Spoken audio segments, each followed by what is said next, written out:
State of Origin predictions, Carlton's shocking training session, a coach's spray in a clip, Scorchers win it again, BBL player movements, and the top 3 players who have a breakout year in the AFL. This is the Your Kidding Me podcast. You're kidding me. I can't see the footy. So he's gone and his pants during the second quarter. 2, 1. Darcy Jones. Yeah, thank you very much. Yeah.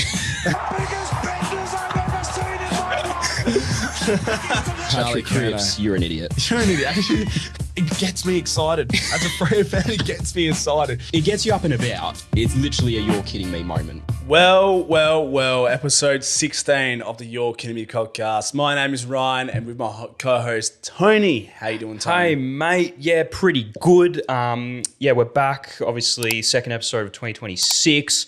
The first episode we did 2 weeks ago, and it was good fun. Great to be back and getting back in the rhythm of it. Obviously, things are starting to heat up a little bit now.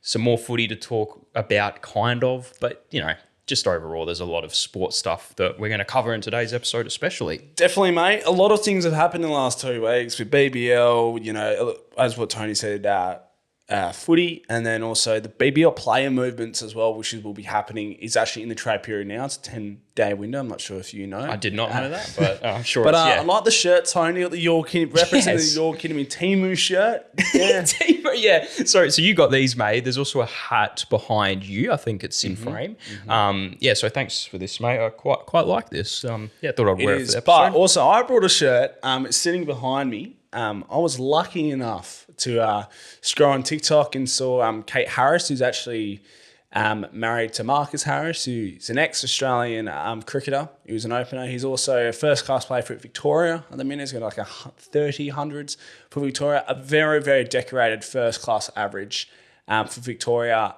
I think he played a little bit of WA as well. I'm not 100% sure, but I've been lucky enough to text Kat about, possibly having a shirt in the studio. And I do have one behind me, which is just unreal. It's so cool.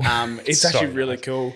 It's got number 14 on the back and Harris. So a big thank you to you guys. Yeah, signed as well. And I think it is match used. So it's pretty cool. Look, I haven't owned a state jersey ever. Like a WA, Victoria, Taz. I've never owned anything as cool as this. And it's unreal. I'm very, very grateful for the generosity that these people have shown. So thank you.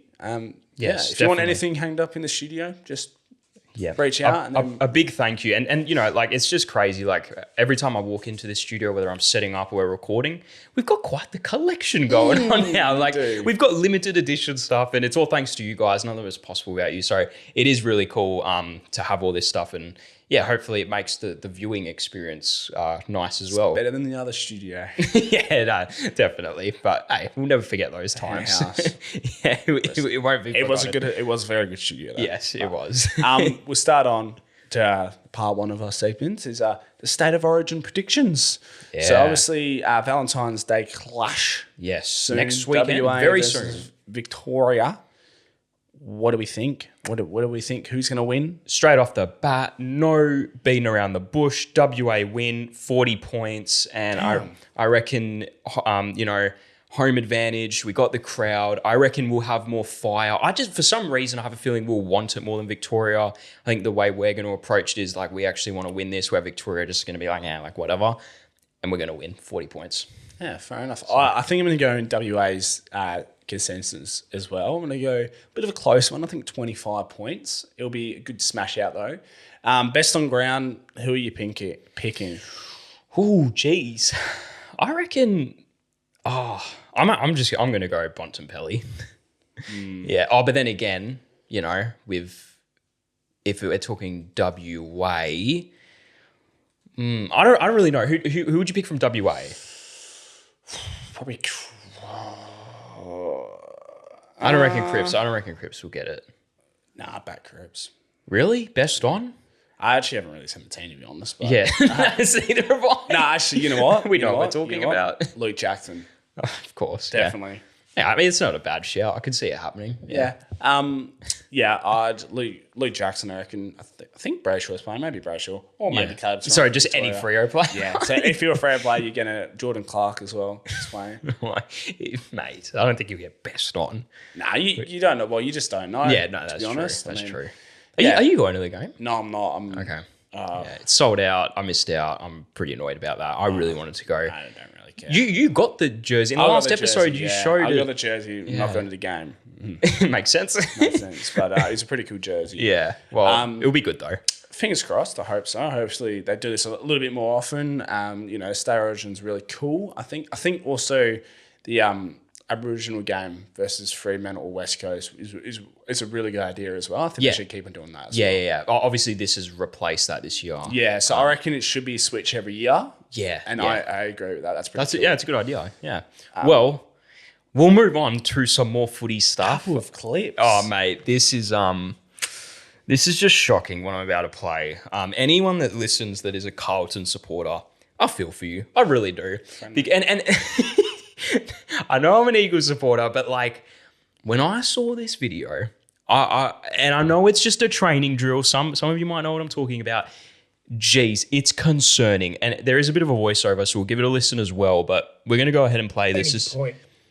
This is from their training the other week, I think. I think it was open training, clearly. There's some fans there. And in my eyes, a fairly basic kicking drill. Something that I can see some amateur teams do better. Okay, so let's go ahead and give it a play. Poor, I mean, really, really sloppy. And I'm sort of thinking to myself, I could go down to a local. I'm not saying I'm a pretty good standard of local football. I'm talking Geelong Football League, maybe Northern Football League or Eastern Football League, and watch that level of football train during the pre-season and doing their sort of craft drills, kicking, decision-making. And you probably look at that and go, there's not a hell of a lot of difference between local level skills than what was on display in the first half of this session. Now, I understand at different ends of the ground, they were mirroring each other. So, for example, they were doing one drill closer to me, which they were doing at the other end of the ground, and just speaking to someone, they were saying up their end of the ground, the skills weren't actually too bad, whereas at my end of the ground, they were putrid. It was absolutely horrible. And I'm thinking this is like C grade amateur stuff, and I'm going, what the fuck has actually changed? So yeah, look, it's.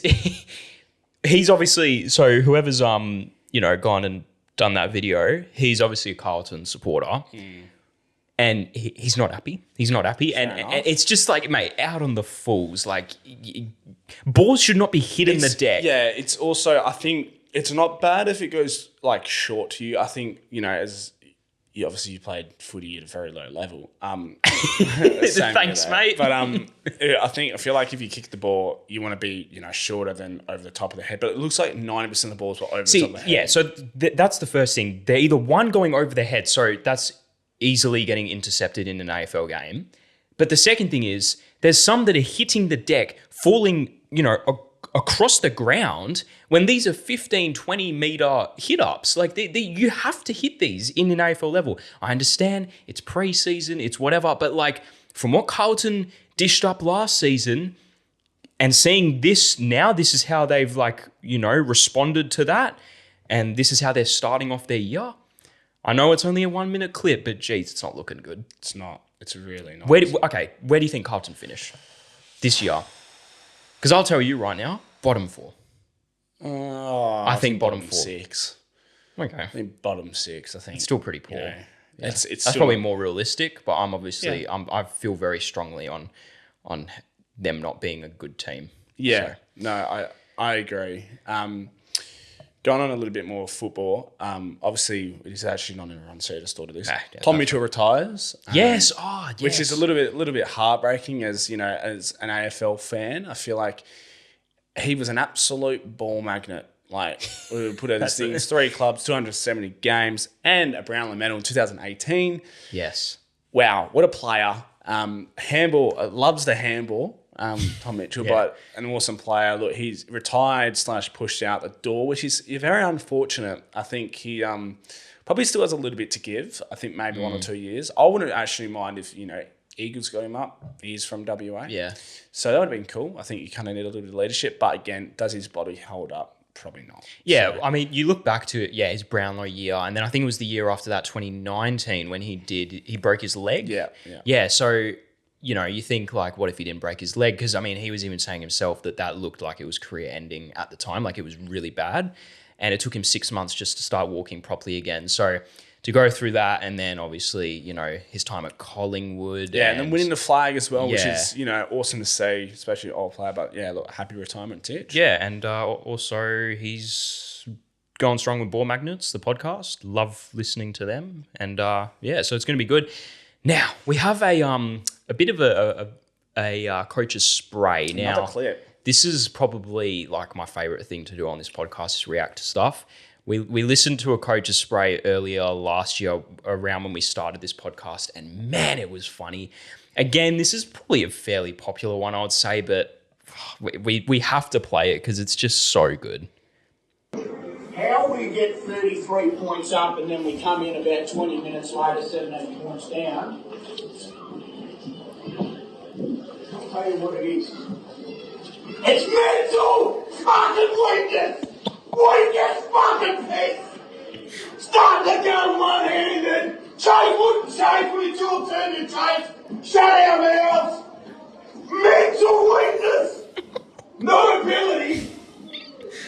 Thought I've done enough, it's quarter time, we're 5 goals up. That's good enough to hang our hat on. Fucking weak! Weak as piss! Your assistant coach, play like shit! You fucking play like a coward! You need to lift! That Wardle, he built like a rope! Get him on, play! Get him on the ground! Lift! Wow. Oh man, that is honestly it reminds me of my junior coach. He was very similar to that like tone of voice, but also, what age group does that look like to you? That looks like Men's. Is it? Yeah. Okay. Definitely. It's a bit of a blurry video. I thought it was like that looks like young. No. Still though, no, that's- pretty funny. I mean, I've actually never really had a coach to go at you like that. Only probably my first year of Colts, maybe kind of, not really. He just when he was like laid back, but when you did shit, like he would not really go at you that much, but he would, be Under firm. 14s is when I had But big I think spray. I think you need that. I think you need a bit of firmness and also a sense of calmness. I don't think you can be really hard, but also not really soft. Yeah, you got to find that balance. Yeah, but that's just crazy. Yeah. But also, if you're 5 goals up and now I don't know how many goals are down now. It's pretty poor. Yeah, that's true. Well, we'll move on actually to some non-related footy stuff. I'll let you talk about this, mate, because man, it was good. I mean, Scorchers win again. Yeah. You say casually because it's just like Yet again, like it's the 6th title. I think the game was pretty shit. I'll be honest. I was actually working for majority of it. I was working for half the day. I had a full shift at my job, but then again, obviously it's a final, but you don't really watch as much. I Scorchers. don't really watch as much BBL, but it's like I watched still a little bit of it. Still watched it in the car, like watched it when I got home. But it was like you kind of just knew as soon as Sixers got bowled at that the Scorchers going to win, and I feel like that Sixers team wasn't a very good team. I think that only really jumped up because of Steve Smith, especially. I think Steve Smith really carried them to the back end of that not series, I guess. No, series tournament. Sorry, they really carried the team at the back end, and I think they were missing maybe a batter. I think another couple batters. They missed Tom Curran. I think it was Tom Curran or maybe Sam Curran. One of the brothers. He went to England to do the T20 warm ups for the upcoming T20 World Cup, which will be very interesting to see who wins that. But yeah, look. I think it's just yet again, showing that Scorchers are the dominant force. And I feel like why, some players want to move here is because you look at all the players that move, they actually strive. Like we look at Finalen, for example. I think last year he was, struggled a little bit with the Perth bounce, but then he really adjusted this year and he scored the most runs out of any Scorcher in history for a BBL tournament. And I think if you look at when players move away from Scorchers, that's when they're really not as good. I think Berendorf had a really mid-season as well. AJ Tyler's now retired, so he's gone to England now to some other league. I don't know, but look, I think it just shows how much Scorchers are class. Like Mitch Marsh as well. I think Mitch Marsh played one game last year, did shit, then came back and had a kind of an average start to the season, let's be honest. And then he really picked it up and scored at 100 and kept getting runs for fun. And then Finalen and Mitch Marsh in your top, 1 or 2 is pretty deadly. Yeah. They both hit a big ball. And then, look, young team, and then we're still, getting the job done, especially when, a lot of people saying, hey, might be a rebuilding year. I think our bowling options wasn't as strong as previous years. We still got it done. And they still got it. Like, we had multiple players, Nick Hobson, who won the last championship with his bat with Cooper Conley. Agar, who's been there multiple times. I love him. He's had a calf strain, so he couldn't play. And even like Lance Morris, who had that stress using his back. So 3, important players that, unfortunately couldn't be in that 11, which is unbelievable to say. Yeah, definitely. I think I saw a stat that like now that we've won this, it makes us the most successful team in obviously not just Australia, but like I think the world. Yeah, in like T20 comps. Yeah, it's crazy. I think you look at all the other T20 comps, you haven't really seen anyone be as dominant. I think Mumbai Indians in the IPL had a bit of an early start like this. I'm not quite sure, to be fair, because I don't watch IPL, but I definitely don't. But. Yeah, God, no. But just quickly talking about the actual game, there's 2 things I wanted to bring up. One, what did you think of the whole rain? I know you said you were working, but I don't know if you saw this. Like, it was kind of raining, then they went off, they kind of came back on, and like they should have gone off. It was like raining pretty heavy, and then Steve Smith was like... But like they go off at 10 minutes. How long did that rain last? Not very long. It was coming and going. Yeah, but they can't come on for an over, then get off for an over. You know what I mean? Yeah, I know. And Steve Smith was like making it a big deal. He was like, mate, this is ridiculous. I think that's good for umpires that they want to play on, and I think it's completely fair. Okay, fair enough. I just thought I'd ask you, obviously, you being a also player. going on from BBL, I think you look at, 3 plays season, Bubba Azam, Afridi and Rizwan are all Pakistan players. Yeah. And they all 3 had pretty shit tournaments. I know Afridi's one of the best bowlers in the world. His debut, he got told not to bowl because he bowled too many no balls waist high. I think that was disappointing and he got injured. Rizwan hit 1-6 for the competition as one of the best keepers in the world. I think he's one of the best keepers in the world. And he, didn't show up to his force, which is a little bit disappointing. And Bubba Azam, I think, was horrible. He was striking at, basically 100 as an opener, which isn't very good in T20. And then he, left before the final to play with Pakistan. But before the finals, and personally, I reckon what happened is they dropped him and he went to go back to Pakistan because he was going to get dropped. Yeah, fair enough. Yeah.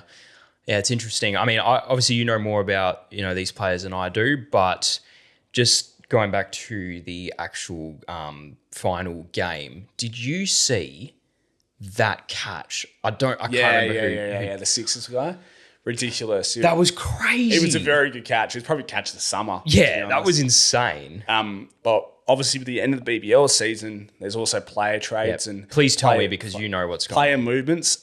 So basically what it is, I'll show you my phone here. So that's all the contracted players and that's all the eligible free agents. 10-day period, right? Yeah, so 10-day period. Free agents can move to any team without any compensation. Yeah.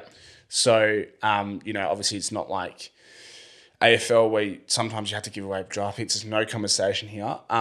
If you do actually look at, all the teams, I think there's not many real big people that have, are there to grab. I think maybe, it's not really anyone, to be honest. It's not like an AFL maybe, season where honestly, probably like Adam Zampa from Yeah, Renegades. He's on the free agent list. I like Zampa. I think Yeah, and I think it's pretty surprising. Sendu as well. I think he was, top 5 for the wicket takers, but I don't really rate him against from massive scores anyway.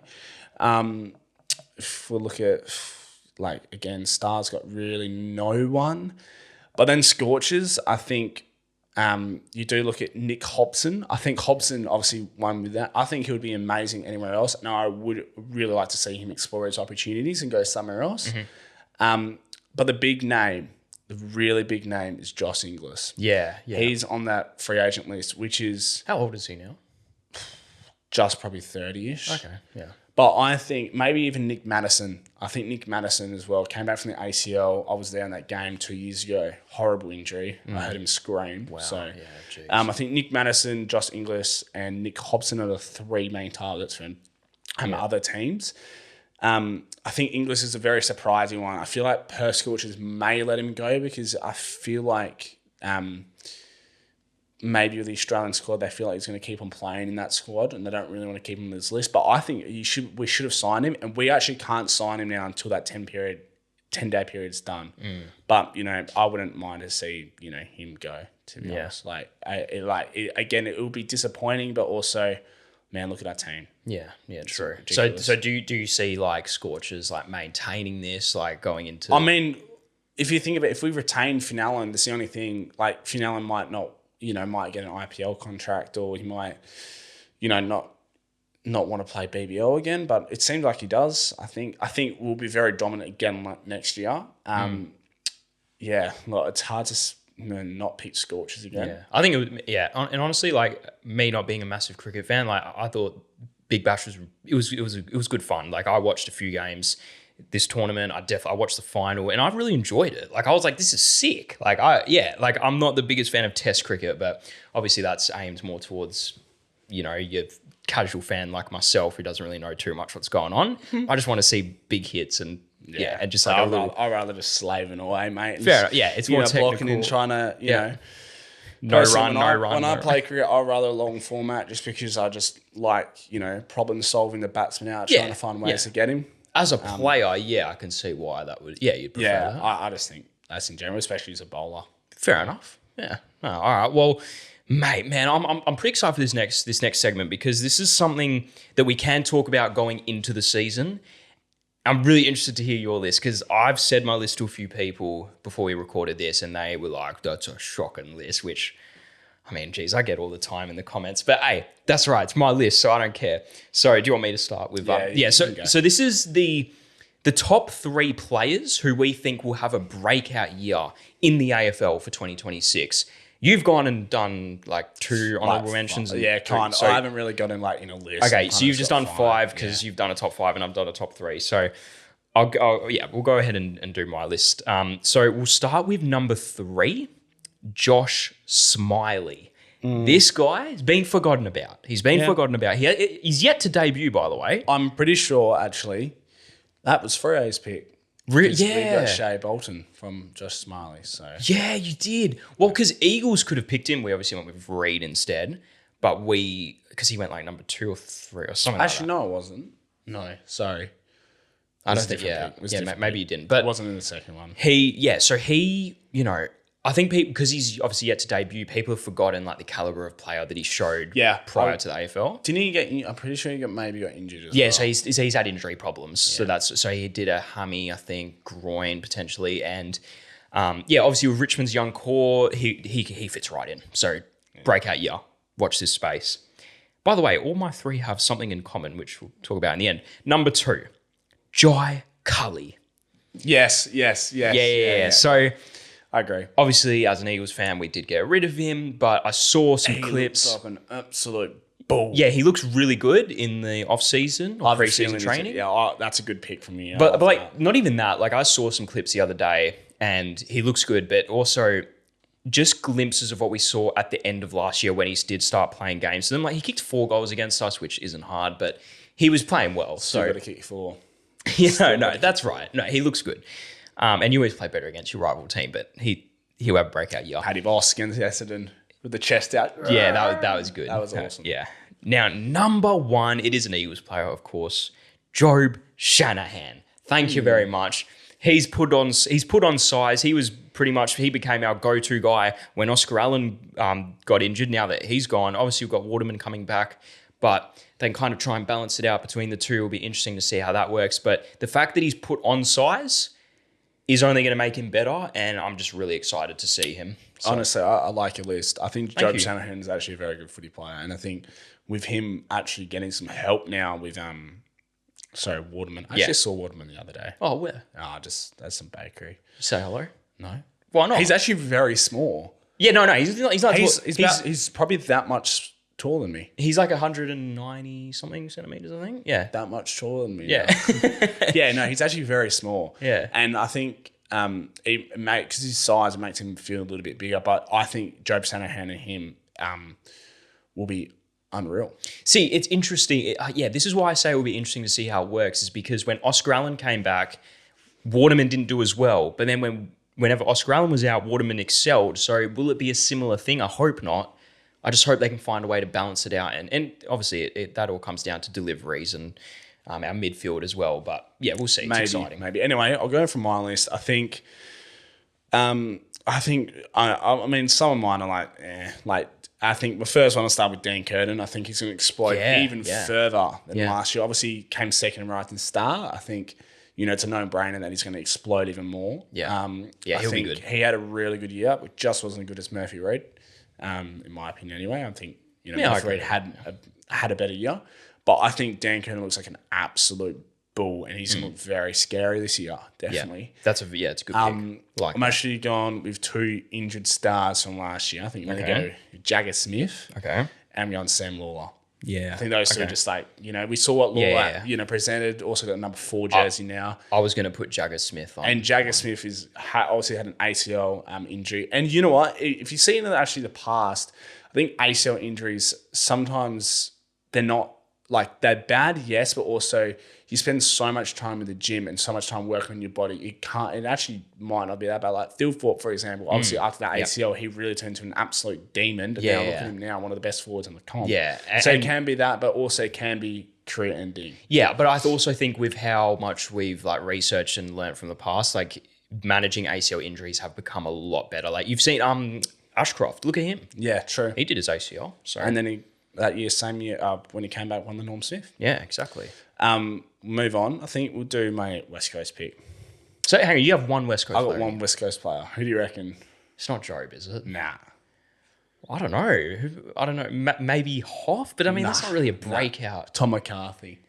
Oh, that's a really good pick. Midfield Tom McCarthy. I think he'll be unreal. That's a really good pick. I reckon he'll be good. I've got a bit of an itch. I should have put him on my list. I reckon you don't know. He might turn out to be like an Hayden Young, where he just literally he's got the best kick in the comp. Mate, he was already looking so good last year. Yeah. And now that they're going to keep him in that midfield role, it's going to be good. And then I'm going with my Freo pick. I think if he can lock down this position off the half back as a rotation player with Jordan Clark and Judd McVee, or maybe McVee goes to the wing, he'll be good. I think he showed glimpses of it last year, but then he broke his collarbone. Cooper Simpson. Yeah, okay. And I think off that half back will be interesting.